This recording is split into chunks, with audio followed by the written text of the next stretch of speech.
बच्चों बेटा कक्षा 4 सप्ताह 9 गणित के अंतर्गत आज हम सीखेंगे समय। देखिए आप सभी के घर में एक दीवार घड़ी लगी हुई है। ध्यान से देखो, पहले 2 मिनट उसी को देख लो। देखो है। अगर दीवार घड़ी नहीं है तो देखिए हाथ घड़ी हो जो हाथ में बांधते हैं, वो भी नहीं है तो अपने मोबाइल में घड़ी खोल लीजिए। आप क्लॉक जो ऑप्शन है उस पर क्लिक करके उसको खोल लीजिए। सभी को पता चल जाएगा। टाइम देखने के लिए मोबाइल का यूज़ करते हैं ना, उसमें एक जगह क्लॉक होती है, CLOC के क्लॉक यानी घड़ी। ठीक है बेटा। अब वहाँ से बात आती है हमारी घड़ी पे। घड़ी में देखिए बेटा कितनी सुइयाँ हैं। ये देखिए, ये भी घड़ियाँ बना रखी हैं। मैं अपनी अलग से बना देती हूँ क्योंकि मुझे थोड़ा सा एक्सप्लेन करना बहुत अच्छा लगता है। ये मेरी घड़ी है, इसमें 12, 3, 6, 9 ऐसे आपकी घड़ियों में अंक लिखे होते हैं। 12 से लेकर मतलब 1 से लेकर 12 तक लिखे होते हैं ना। कईयों में पूरे लिखे होते हैं, कईयों में निशान लगाए होते हैं, कईयों में आधे लिखे होते हैं जैसे मैंने लिखे हैं। उसमें बेटा 2 मेन जो हमारी सुइयाँ हैं, मुख्य सुइयाँ, एक बड़ी सुई होती है। देखिए आपने, बड़ी सुई, जो बड़ी सुई होती है बेटा वो आपकी मिनट की सुई होती है, समझ गए। और एक होती है छोटी सुई।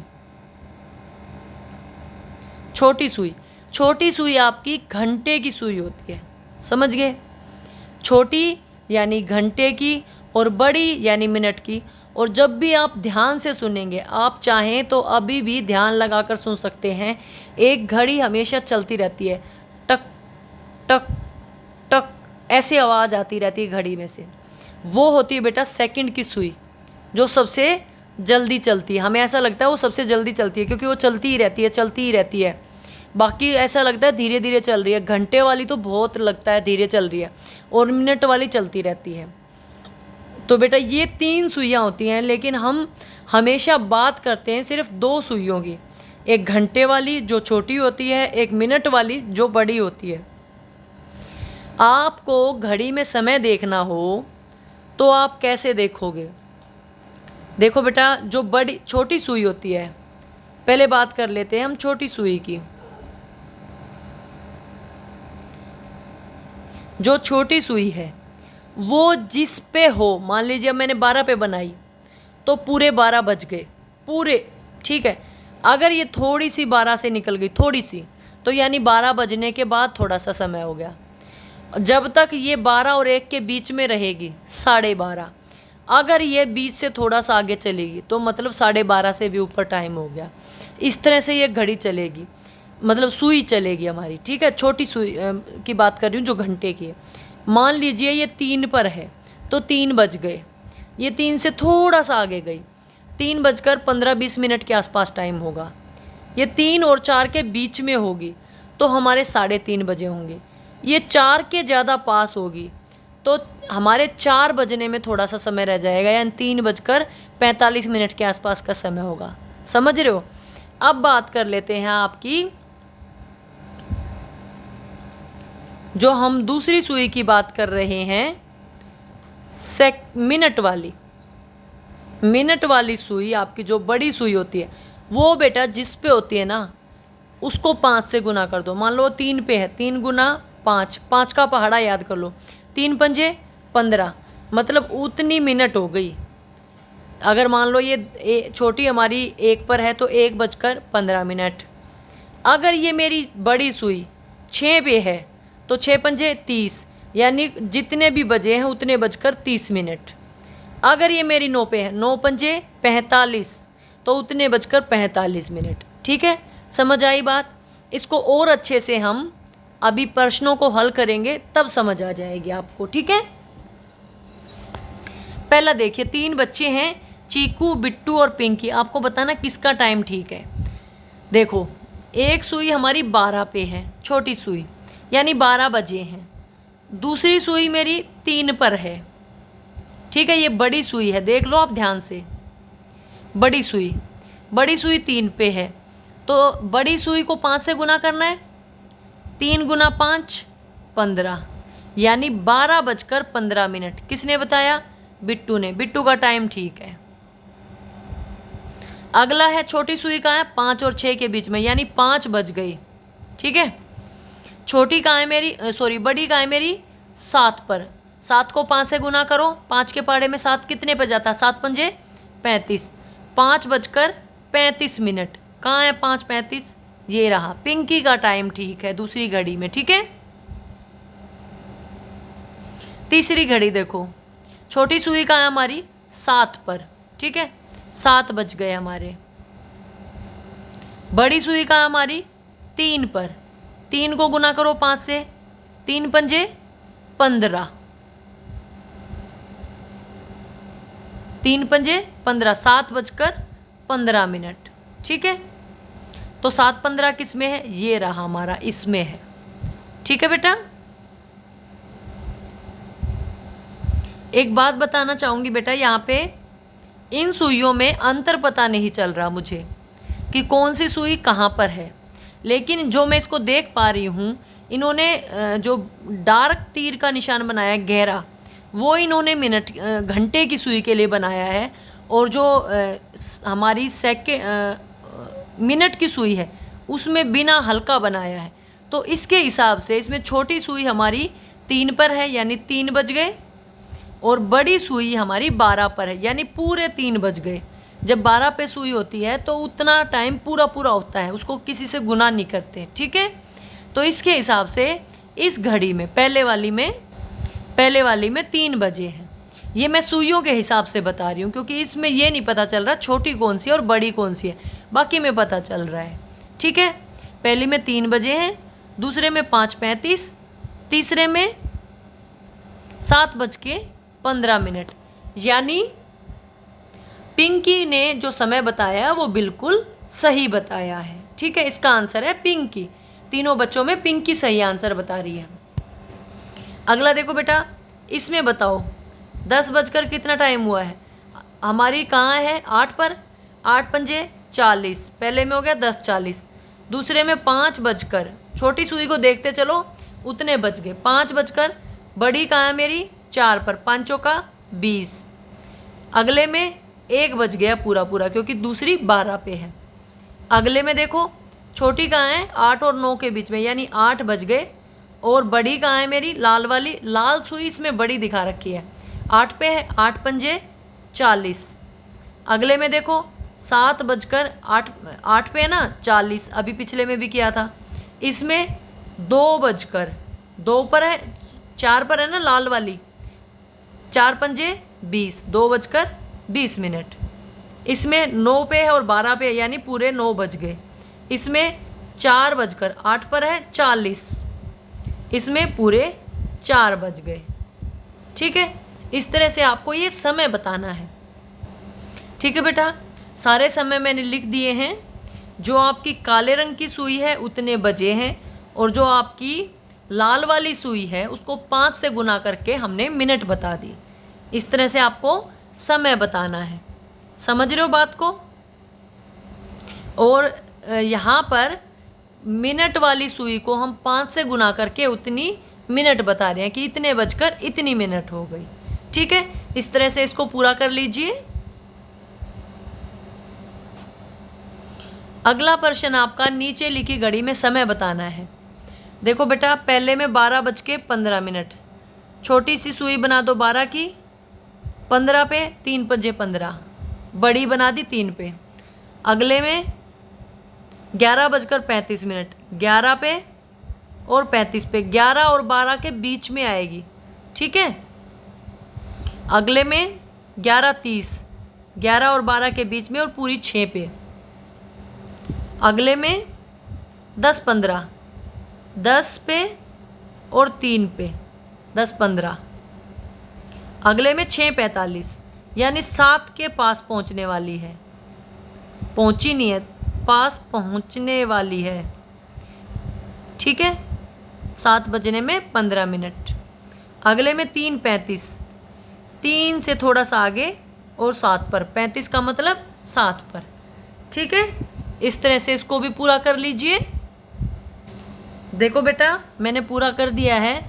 जो मेरी लाल वाली सुई है वो मेरी घंटे की है, और जो मेरी नीले वाली है वो मेरी मिनट की है। इस तरह से आप इस समय को समझ लीजिएगा, ठीक है। वहाँ पे मैंने समझा दिया था, फिर मैंने अलग अलग रंगों से इसको दिखा दिया आपको, ठीक है। थोड़ा सा जो हमारा अंक है वो ऊपर नीचे हो जाएगा। जैसे यहाँ पे देखो ये 9 के बिल्कुल पास में नहीं है ना, आप इसको पूरा 9 पे ही समझना, पूरा पूरा टाइम दे रखा है ना, ठीक है बेटा। अगला नीचे दिए गए यदि मिनट की सुई 5 से चली, इसमें देख लो आप, किसी में भी देख लो, ये 5 पे है, यहाँ पे दिख रहा है, 5 से चली और ये घूम के वापस 5 पे आ गई, तो इसको कितने मिनट लगी, कोई बता सकता है? कितना घूमी ये? 12 चक्कर घूमी ना, और 12 पंजे 60, तो इसको कितना टाइम लगा? 60 मिनट। समझ गए? और आप चाहें तो ऐसे गिन सकते हो, 5, 10, 15, 20, 25, 30, 35, 40, 45, 55 और 60। इस तरह से ये पूरा 60 मिनट घूमी है, ठीक है।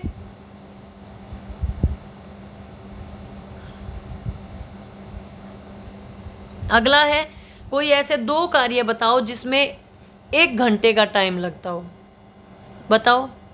एक तो बेटा खाना बनाना, खाना बनाने में सब्जी बनानी है, रोटी बनानी है, सारे कामों में 1 घंटे के आसपास समय लग जाएगा। दूसरा, घर की सफाई, आप अपने कमरे की सफाई करो। वैसे तो बेटा देखो, पढ़ने लग जाएं तो 1 घंटा लग जाए, नहाने लग जाएं तो कई बच्चे 1 घंटा लगा दें। मम्मी बोलते हैं ना 1 घंटा हो गया ये काम करते हुए। लेकिन जो काम होते हैं, जैसे अब पढ़ना चाहो तो आप 1 घंटे तक पढ़ सकते हो, ठीक है। देखिए बेटा मैंने लिख दिया है, खाना बनाना और घर की सफाई, इन कामों में लगभग 1 घंटा लगता है। अगला है, नीचे दिए गए कार्यों को पूरा होने का अनुमानित समय बताना है, फिर अपने अनुमानित समय को वास्तविक समय से जांचना है। 1 लीटर दूध उबालने में कितना लगेगा? 5 मिनट। 1 से 100 तक गिनती लिखने में 5 मिनट। रोटी खाने में 5 मिनट। मेरे को तो सारे कामों में 5 मिनट लगती है। बाल्टी भरने में 10 मिनट, बाल्टी भरनी है। घर की सफाई करने में 15 मिनट, ठीक है। इस तरह से आप लिख लोगे, फिर आपको वही काम करके देखना है। 1 लीटर दूध गैस पे रखना है और देखना कितनी देर में उबलता है। इसका आंसर मेरा जो आया वो भी बताती हूँ अभी। ऐसे ही 100 तक गिनती लिख कर देखनी है आपको, 1 से 100 तक गिनती लिखनी है, फिर देखो आपको कितना टाइम लगा। ऐसे ही रोटी खानी है, जब आप खाना खाने बैठो तो देखो कितना टाइम हुआ और खाना खाने के बाद आपको कितना टाइम लग गया। बाल्टी भरने में, एक पानी की बाल्टी में टैप चला दो, नल को चला दो, देखो कितनी देर में भरती है। और अपने कमरे की सफाई करनी है, उसमें देखो कितना टाइम लगता है, ठीक है। देखिए बेटे मैंने इसको कर दिया है। एक बात बताना चाहूँगी, हर काम में जो वास्तविक समय है वो अलग हो सकता है। वो क्यों अलग हो सकता है? किसी के घर में गैस तेज चलती है, किसी के घर में धीमी चलती है। मान लो किसी ने तेज वाली पे रख दिया, मान लो किसी ने धीमी वाली पे रख दिया, तो समय अलग अलग आ सकता है। 1 से 100 तक गिनती लिखने में कोई बच्चा धीरे लिखता है, कोई बच्चा तेज लिखता है, तो इसमें भी समय अलग अलग आ सकता है। रोटी खाने में कोई जल्दी जल्दी खाता है, कोई देर से खाता है, इसलिए ये भी समय अलग आ सकता है। बाल्टी भरने में किसी की बाल्टी छोटी हो, किसी की बाल्टी बड़ी हो, किसी के नल में पानी थोड़ा आता हो, किसी के नल में पानी ज़्यादा हो, तो ये भी अलग हो सकता है।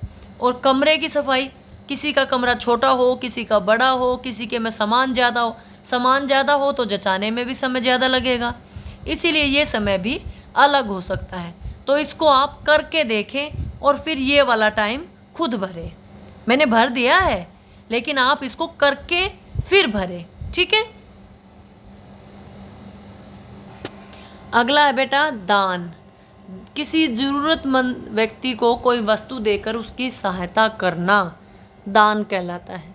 बेटा दान भी 2 प्रकार का होता है। एक तो जो आप अपनी खुशी से उसकी ज़रूरत के लिए दें, और उस चीज़ की ज़रूरत आपको भी है लेकिन फिर भी आप दे रहे हैं, वो दान होता है। एक उसको ज़रूरत है और आपके पास फालतू है तो आप दे रहे हैं, वो भी दान है। लेकिन अच्छा वो है कि उसको ज़रूरत है और आपके पास, आपको भी ज़रूरत है फिर भी आप दे रहे हो, अच्छा वो है, ठीक है। आपने किसी व्यक्ति को, किसी ज़रूरतमंद व्यक्ति को कोई वस्तु देकर उसकी मदद की है, यदि हाँ तो कैसे, ये प्रश्न आप स्वयं करेंगे। क्योंकि देखो बेटा, मुझे नहीं पता आपने किसी को क्या दिया और उसकी कैसे मदद की। खाना दिया, रोटी दी, कपड़ा दिया, कुछ दिया कि नहीं दिया, मुझे नहीं पता। तो ये आप खुद से कर लेना, ठीक है। अगला है, कुछ नीचे स्थान है, आपको ये बताना है यहाँ पे आप क्या क्या चीज़ें दान कर सकते हैं। अस्पताल में हम क्या क्या दे सकते हैं, दवाइयाँ दे सकते हैं, और क्या दे सकते हैं, खाना दे सकते हैं, और बेटा वहाँ पे ज़रूरत की चीज़ें, जैसे सबसे ज़रूरी होता है खून, यानी रक्त, यानी रक्तदान जो लोग करते हैं ना, खून देना अपना किसी ज़रूरतमंद को। और हम शरीर के अंग दान कर सकते हैं। जीते जी नहीं करते लोग, मरने के बाद करते हैं, लेकिन बोल देते हैं, फॉर्म भरा जाता है कि मैं मर जाऊं किसी भी स्थिति में तो मेरे शरीर के अंगों को दान कर दिया जाए, जैसे मेरी आंखों से कोई और देख पाए। फेफड़े, गुर्दे, सब कुछ दान होता आज के टाइम में, ठीक है। तो वहाँ हम ये सब दान कर सकते हैं। विद्यालय में बच्चे पढ़ने स्कूल आते हैं, उनको क्या दे सकते हो, किताबें दे सकते हैं, खाना दे सकते हैं, बैग दे सकते हैं, स्कूल की वर्दी दे सकते हैं, स्टेशनरी का सामान, पेंसिल, रबड़ वगैरह दान कर सकते हैं, ठीक है। अनाथ आश्रम में बेटा वो बच्चे रहते हैं जिनके मम्मी पापा नहीं हैं, उनको क्या दे सकते हो, देखो उनको पढ़ा सकते हैं, उनको पढ़ाई संबंधी चीज़ें दे सकते हैं, किताबें, स्टेशनरी वगैरह, खाना दे सकते हैं, खिलौने दे सकते हैं, कपड़े दे सकते हैं, ठीक है। वृद्धाश्रम में बड़े लोग रहते हैं जिनका कोई देखभाल करने वाला नहीं होता, वो बड़े बुजुर्ग, ठीक है। उनको क्या दे सकते हैं, उनको दवाइयों की ज़रूरत होती है, उनको जैसे लकड़ी की लाठी की ज़रूरत होती है, व्हील चेयर की ज़रूरत होती है, ये सब दे सकते हैं, है ना। खाना दे सकते हैं, कपड़े दे सकते हैं, उनका इलाज करवा सकते हैं, ठीक है, चश्मा दिलवा सकते हैं। रोटी बैंक में खाना ही दिया जाएगा, रोटी खाना वगैरह दे सकते हैं, ठीक है बेटा। देखो बेटा, मैंने लिख दिया है जहाँ पे जो चीज़ देनी है। इसके अलावा भी मैंने अनेक चीज़ें बता दी जो हम वो दे सकते हैं, आप वो भी इसमें जोड़कर लिख सकते हैं। ये मैंने मुख्य मुख्य चीज़ें लिखी हैं जो हम उन लोगों को दे सकते हैं, ठीक है। अब बात करते हैं आज की संस्कारशाला की। उठो, जागो और तब तक नहीं रुको जब तक लक्ष्य प्राप्त ना हो। ये बात बोली थी स्वामी विवेकानंद ने। इसका मतलब है उठो, मतलब उस काम को तब तक करते रहो जब तक आप उसमें कामयाब ना हो जाओ, बीच में नहीं छोड़ना कोई भी काम, ठीक है। क्या खाना है, दलिया खिचड़ी खानी है। बहुत दिन हो गया आप पता नहीं क्या क्या फ्रूट खा रहे थे, आज आपको दलिया या खिचड़ी बनवा के वो खानी है। क्या करना है, गतिविधि में बंद आंखों से वस्तुओं के आकार, लंबाई व तल का अनुमान लगाना है। कोई चीज़ हो तो उसको छूकर बताना ये क्या चीज़ है, गोल है, चौकोर है, आयत की है, त्रिभुज की है, किस आकार की है, उसकी लंबाई कितनी है अंदाजे से। फिर उसको आप फुट्टे या स्केल की सहायता से माप सकते हो। क्या खेल खेलना है, शतरंज का खेल खेलना है। दैनिक दिनचर्या वही है, कोई चर्चा नहीं करूँगी। लास्ट पॉइंट रिपीट कर रही हूँ, अपना गृह कार्य समय पर पूरा करो और अपने टीचर को भेजो, ठीक है। वर्कशीट समझ में आ गई ना, ठीक है बेटा। इस तरह से आप अपनी वर्कशीट को हल करो और अपनी टीचर को भेजो। वीडियो देखने के लिए बहुत बहुत धन्यवाद।